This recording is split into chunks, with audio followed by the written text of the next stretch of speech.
Hi, Crypto World. My name is Yuvia Ivanova. Welcome back to the Founder Series. Today on the show, we have Mance Harmon, the co-founder and CEO of Hedera Hashgraph. Hashgraph is a platform that provides a new form of distributed consensus and a new decentralized governance model.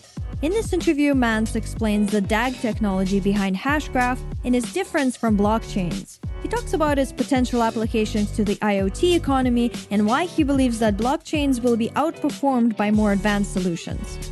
For all the links and show notes from this episode, go to cryptoradio.io/hashgraph.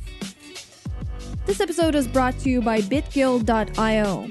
BitGuild is a new gaming platform built using blockchain technology. Their mission is to redefine the relationship between gamers and game developers. On the BitGuild platform, gamers maintain full ownership and control of their virtual items, which are stored on the blockchain. They can transfer items and progress between compatible games, and they can make in-game transactions safely and cheaply, and sometimes free. Developers who join the platform will get a direct link to an established player base with a strong community and a network of like-minded developers building on the same platform. Developers will also have the potential for direct game development funding from BitGuild. The first version of the BitGuild portal is now live. You can log in with MetaMask, buy the Plat token, and play BitGuild's first game, Ether Online. They now have a full inventory wallet system for in-game items. In the coming weeks, the marketplace will be implemented, and several independent developers are joining the site to bring their unique games to the BitGuild family. Go to cryptoradio.io/play to start playing, and join the BitGuild official Discord server to connect with the team. Welcome to Crypto Radio. We interview the top thinkers and entrepreneurs in the blockchain and cryptocurrency industry. We also cover topics like trading, investing, and ICOs. We're your hosts, Mike Gilliland, Michael Pohl, Chris Sparks, and Yuvia Ivanova. We're entrepreneurs, crypto investors, and co-founders of a new blockchain investment platform called cosyndicate.io. We created CoSyndicate and Crypto Radio to make crypto investing a better experience for you. If you're new to the show and you'd like a list of our top episodes and resources, go to cryptoradio.io/start. If you like our podcast, you can subscribe, share, and follow us on social media and leave us a rating and review on iTunes and elsewhere. It helps others find the show and we really appreciate it. You can find all those links at cryptoradio.io/start. Let's hear your elevator pitch for Hashgraph. So Hashgraph is a fundamental advance in the field of distributed consensus. The difference is equivalent to the difference between a calculator and a computer in terms of performance. We achieve the best level of security that can be achieved in the field. And along with that, we're putting together a governance organization that will be the most decentralized governance body of any of the public platforms. Awesome. So what's the most fundamental question that people ask you that people normally get wrong about the technology compared to, for example, DAGs and blockchain?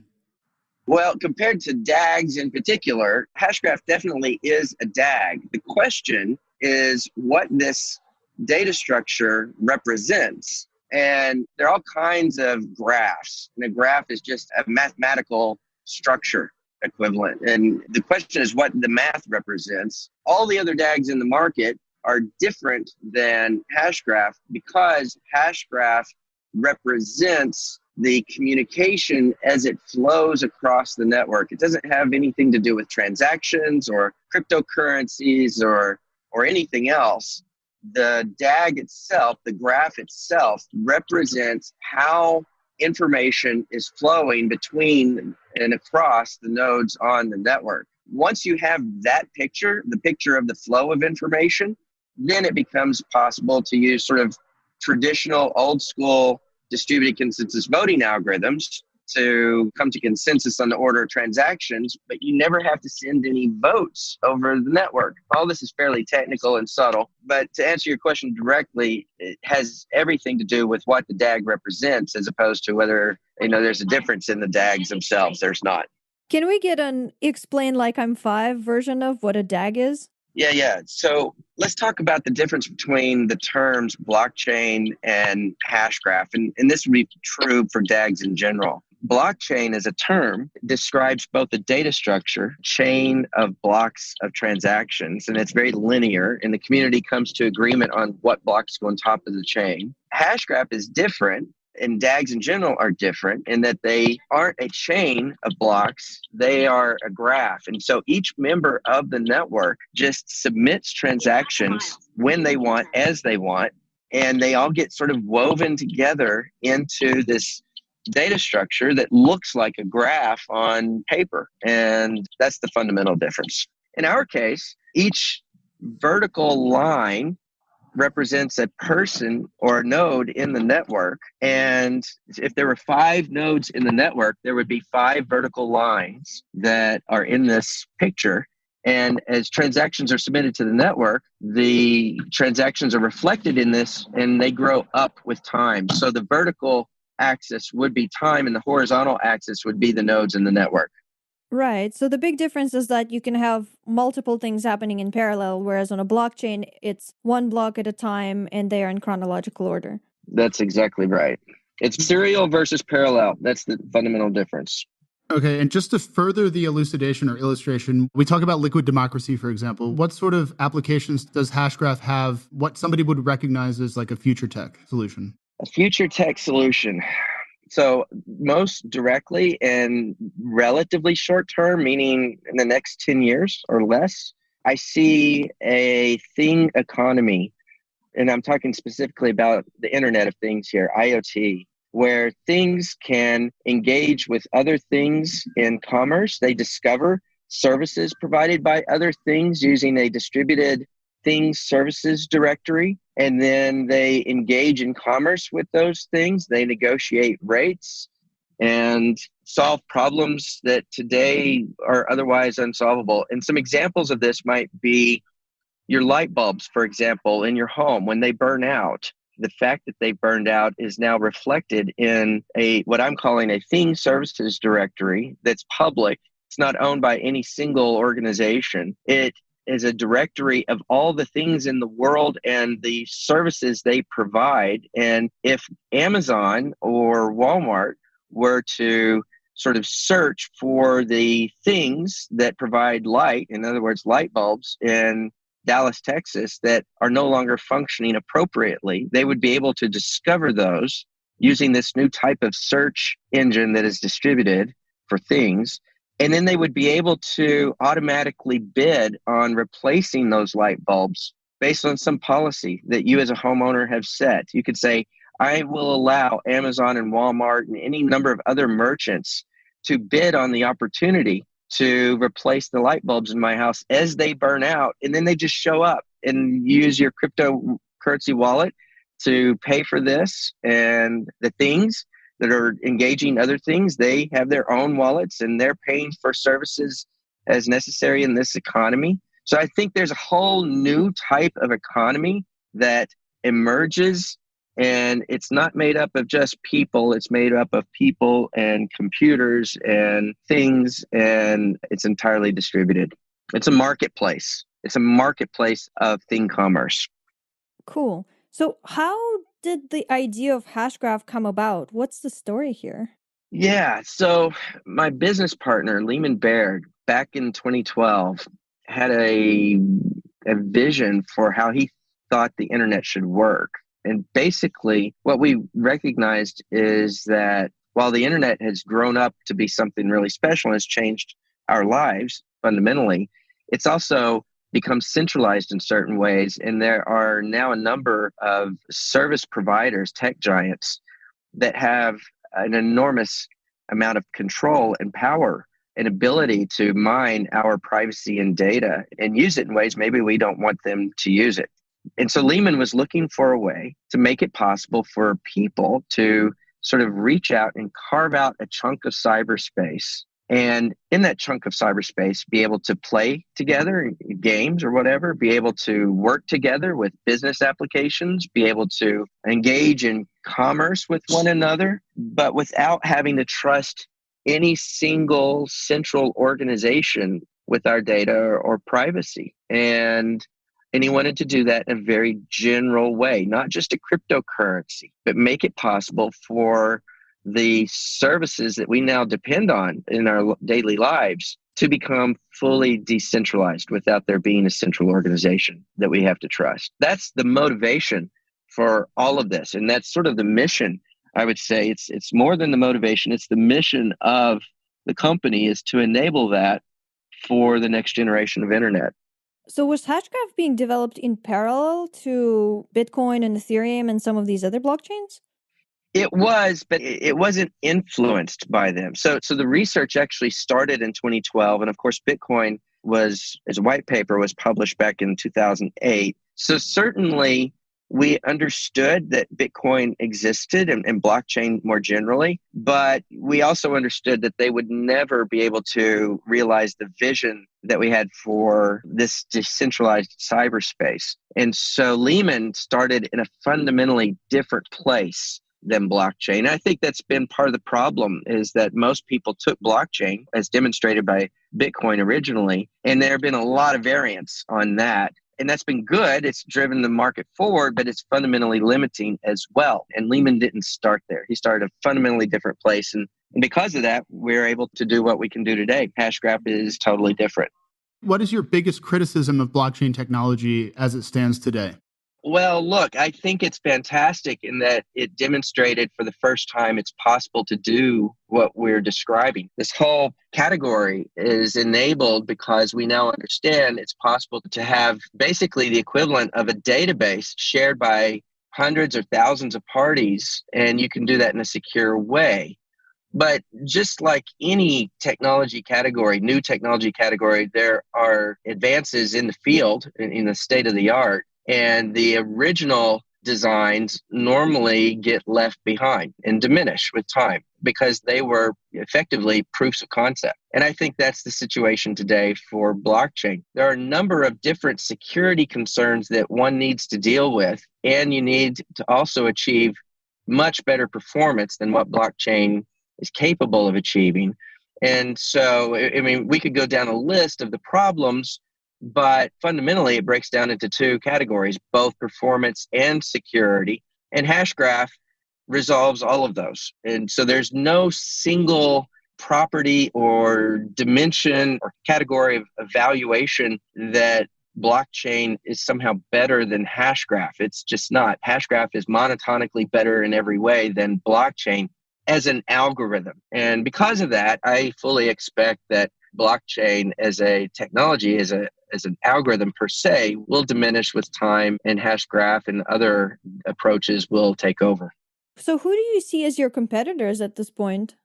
There are a number of different companies that are building technologies that are attempting to solve the same problems with blockchain that we just sort of mentioned. And while I won't name competitors by name, I am comfortable talking about different approaches. Any approach that requires there to be a leader or has some sort of special master node or special witnesses that are sort of representing the community as a whole, all of those in the end result in sort of centralization of voting power and are also susceptible to certain types of attacks, distributed denial of service attacks.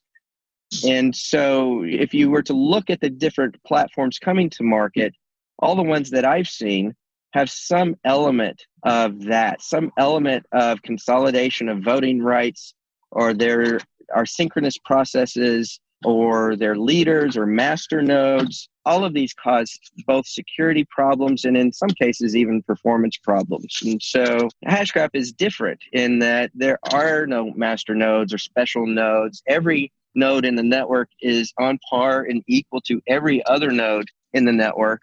And so from a technology perspective, I think what we will end up with is the most decentralized public platform in the market, at least as decentralized as anything else. But then there's the governance, right? If you're looking at public platforms, you really evaluate them on two different dimensions. One is the technology and its performance and how decentralized it can be. And then secondly, what's the governance model? And what we've tried to do here with Hedera Hashgraph is create a governing body that truly is the most decentralized governing body of any of the public platforms, in the sense that it represents all constituencies across the globe. So the governing council for Hedera Hashgraph, there will be a governing council of 39 members. These are the largest companies in the world with the best brands across 18 sectors of business and geo-distributed. And they can't be permanent members. They can be members up to 6 years. And so we've tried very hard to ensure that we have representation from all constituencies around the globe on an ongoing basis. So really, those are the two dimensions that we sort of view ourselves as competing in. It's decentralization of the technology, the nodes themselves, and the security properties and performance properties associated, and then the governing body. And in both cases, we believe that we're most decentralized and most highly performant. And what does the hardware of your network look like? Is it micro ASICs in the same way that IOTA plans to roll out their hardware? No. So it's interesting. In our case, the bottleneck turns out not to be the voting algorithm itself. The voting algorithm, Hashgraph as a consensus algorithm, is incredibly performant. We've already demonstrated hundreds of thousands of transactions per second, putting transactions in order on a global network with just 3 seconds of consensus latency or finality, 3 seconds to finality. The bottleneck turns out to be if those transactions are digitally signed, then you have to do signature verification. And 250,000 signature verifications per second is hard for a CPU. And so we worked with one of the largest GPU manufacturers in the world to create, in fact, they wrote a library for us that does signature verifications in parallel on GPU. And what they were able to achieve is 1 million signature verifications per second.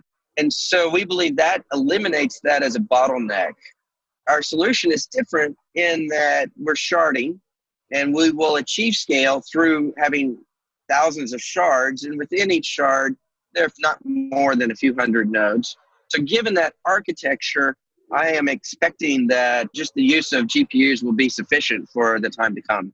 Is the network already live or is it still in testing? It's in testing. This month will be feature complete. And we have a private test network up and running today. We've had one running for several months now. We will have partners, our initial beta developers, the ones building product on our platform, will begin doing that this month. We expect to be generally available later in the year. Hopefully by the end of the year, we'll be V1 and open for general availability. Cool. I wanted to ask you about your team. You already mentioned your co-founder and his background. Who else is on the team and what are their background and how did you guys all meet? So it's interesting. Late last year, we were raising money. I guess just a word or two about Swirlds. It's maybe important to understand the corporate structure here. So there are really two companies involved. Swirlds is the company that Lehman and I founded back in 2015, and we started by addressing enterprise use cases for permission networks, closed networks. And we raised a little bit of money, $3.5 million. It was led by NEA. And through that fundraising effort, we met a few people that also participated in that round and developed a relationship with them. And when it became time to spin out the public network, Hedera, which we did late last fall and operated in stealth until just a couple months ago, we brought them on board, some of the contacts that we made through the fundraising exercise. And so the team today has grown significantly beyond that. But sort of the core team members are Tom Trowbridge, who is in New York City. He's the president of the organization. He has a finance background, deep finance and hedge fund management and a variety of finance-related jobs. So Tom is the president of the organization. Patrick Harding is our SVP of product. Patrick was the CTO at Ping Identity, a major identity vendor. And Patrick's joined us a couple months ago as the VP of product. We also have Jordan Freed, who is the head of business development. Jordan is a successful entrepreneur as well. He founded and ran Buffered VPN out of Budapest and sold that, I guess, 18 months ago, did really well through that exit. Jordan has joined us as head of biz dev. We have Ed Garcia, also finance background, and he's standing up Asia. He's head of Asia for us and based in Singapore. Christian Hasker is the chief marketing officer of the company. And Christian was formerly the person responsible for product marketing and community development for Cassandra, the global leading NoSQL database. So DataStax was the company that popularized Cassandra, and Christian led that effort for Cassandra. Ken Anderson is heading up the developer advocate team. He's got a tech background. They live in Silicon Valley, and he's been part of multiple startups. And that advocate team is in, I've forgotten how many different cities that we now have developer advocates. We are in the process, as we speak, of standing up offices in about a dozen different cities that are scattered across Asia and Europe. We just hired a head of Japan, so a gentleman that will be joining us. We'll announce his name shortly. In Tokyo, we're going to do the same thing in Seoul. We'll do the same thing in multiple cities throughout Europe. We have people in London. We have people in Canada and in Spain. I don't even keep track. It's hard for me to keep track of all the locations that we now are in because we're growing so fast. But we're in this phase of hyper growth and hiring team members everywhere. And who are some of your advisors and partners that you can talk about? I'm just looking at your site now and I see that Dave Asprey is one of your advisors. That's cool. Dave is, yeah. And we actually have done some podcasts with Dave. We use him for expertise or advisory services, if you will, for marketing related activities. We're different in that most of the public networks have a list of advisors in sort of the way that you're describing. And of course, we have a few of those, but the focus is not there. The governance council that we put together really is going to govern Hedera as an organization, and that's different than anything else that I've seen in the market. So what I mean by that is there will be subcommittees that have oversight responsibility for every part of the business. For example, there will be a technical steering committee. There will be a finance committee. There will be a legal and regulatory committee and several others as well. And because we have the very best companies in the world, best in terms of brand recognition and market leaders, in that each individual company represents tens of billions, if not hundreds of billions of market cap. We're pulling that world-class expertise from those organizations into those subcommittees as appropriate to provide the oversight, policy, and strategy for the organization. So this is unique in the industry, and that we're tapping into that level of expertise to run every part of the business in that way. And so is this huge network going to be part of your marketing strategy as well? Well, that's an interesting question. When we talk about the marketing strategy, Hedera as an organization, of course, has its own marketing function. I mean, we have a chief marketing officer, and Zenobia is head of corporate communications, and on and on. And it's the case that we will have a committee that perhaps coordinates marketing and PR and IR, et cetera, with those 39 member organizations. And so it's more than part of the story, it's part of the product, right? What we're offering is both the best security and performance in the market, but equally important is the governing council that will help govern this organization, manage it, and ensure representation from every constituency around the globe. So it's both part of the product, and I guess in that sense would be part of what is talked about in sort of a marketing context. What are you guys doing in terms of getting adoption for the technology? Well, so the interesting thing is the developers are coming to us. Now, part of that is that we are putting in place the standard kinds of programs, the developer advocacy program. We're going to have a full educational curriculum that will go live in not too many weeks so that developers can sort of do self-certification on the technology, on the platform, that sort of thing. We do have sort of traditional social media outlets for supporting the developer community. We're going to do hackathons.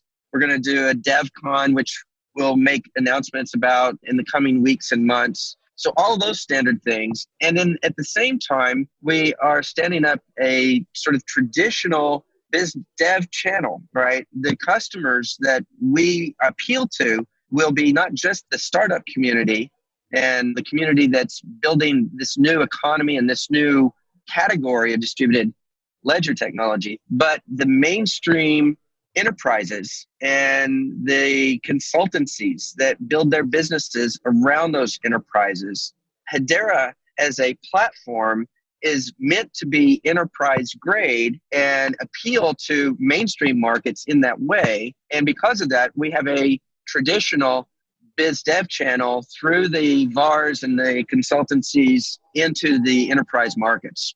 Is there a token that you're creating? Yeah, absolutely. So there are 3 services that will be running on top of Hashgraph as a platform that make up this public platform, Hedera. The 3 services are cryptocurrency as a service with native support for micropayments, and then distributed file storage and smart contracts. And we've taken the Ethereum virtual machine and just put it directly on top of Hashgraph, our Hashgraph consensus layer, making it backward compatible with all the Solidity scripts that are out there that work today. They're the 3, and the cryptocurrency is there. We're still finalizing the name. It may change, but sort of the working name at the moment is our H bars. If you look at that logo, the H with 2 bars in the middle, that technically has a name. It is called an H bar in the field of sort of mathematics. And so it very well could be that we end up calling our token H bar. That's very geeky. I love it. Yeah, it's appropriate, I think. So what's the thing that excites you the most about Hashgraph and creating a future with Hashgraph?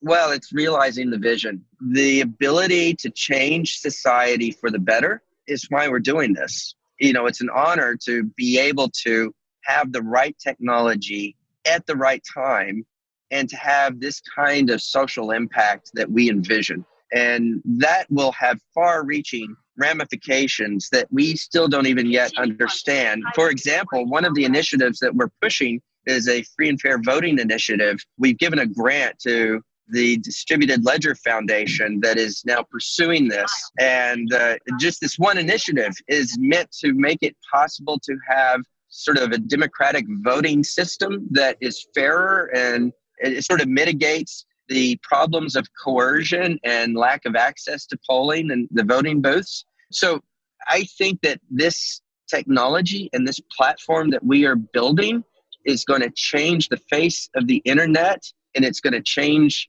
fundamentally the way that society works in ways that we still don't even fully understand or comprehend. And that was the goal. The goal was to improve it for the benefit of real people. And that's what excites us. That's the mission. Can we talk about your fundraising for a bit? Yeah, so we had a pre-sale, sort of an early seed stage, if you will, that we've previously announced. We raised $18 million into Hedera. We are going through a strategic round where we will be bringing in sort of a pre-sale that we can't talk a lot about publicly because of we're domiciled in the United States. And of course, that means that we have to comply with regulatory agencies and the SEC and that sort of thing. But we are in the process of going through a significant round that will then turn into, or we'll complete that, and then we'll go into a period where we're wanting to make it possible for the development community, developers, to participate directly. We're still exploring what that looks like and how we can achieve that legally. I'm expecting it to look something like making it possible for developers to use tools to help us test the network, contributing to the development of the network, and in exchange for that, being given tokens so that they can use those tools and then keep the tokens that remain, getting the tokens out in a broad way to the developer community in general. And then there very likely will be an accredited crowd sale as well later in the summer, with making it possible for just those that aren't institutions to participate directly in this as well. Is there a crowd sale date that we should know about? Well, there is no date, but I'm anticipating that will be late summer. So to keep on top of things, how can we and the audience make sure that we are best informed about what's going on with Hashgraph? Sure. Well, there is a Telegram channel. I don't know how many people we have in it today. I think we're probably around 35,000. I know a lot of people have joined that channel just to listen for information and keep tabs on what's going on. There's also a form on our contacts page at HederaHashgraph.com, where you can register to be notified and express your interest, whatever that interest is. And so there's a mailing list.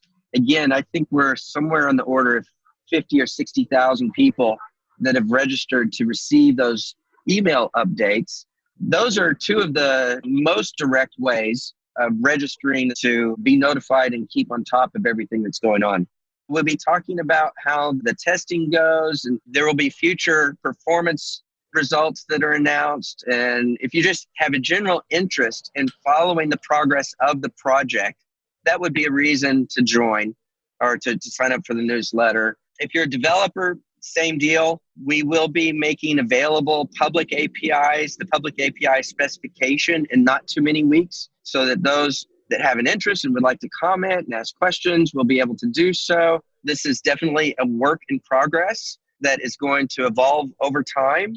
And also the announcement of who our council members are, the 39 members that I've been describing and talking about, all of that today is private, and we continue to work with those members till we get to sort of the final form of governance. And then we'll be making announcements about who they are and who's participating there. So for all these reasons, if any of these are of interest to you, then that would be a reason to sign up for the newsletter.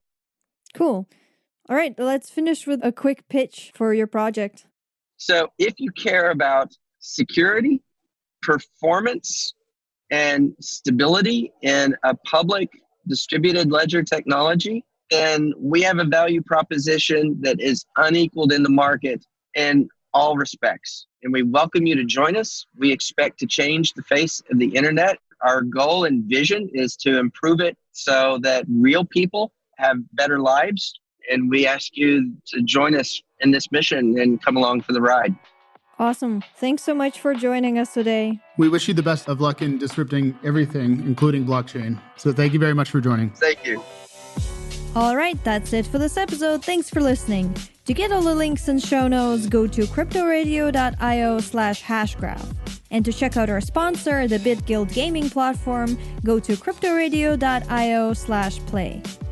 If you're new to the show and you'd like a list of our top episodes and resources, go to cryptoradio.io/start. If you like our podcast, you can subscribe, share, and follow us on social media and leave us a rating and review on iTunes and elsewhere. It helps others find the show, and we really appreciate it. You can find all those links at cryptoradio.io/start. And finally, if you want to be a sponsor of our show, go to cryptoradio.io/sponsor. Thanks for listening, and we'll see you in the next episode.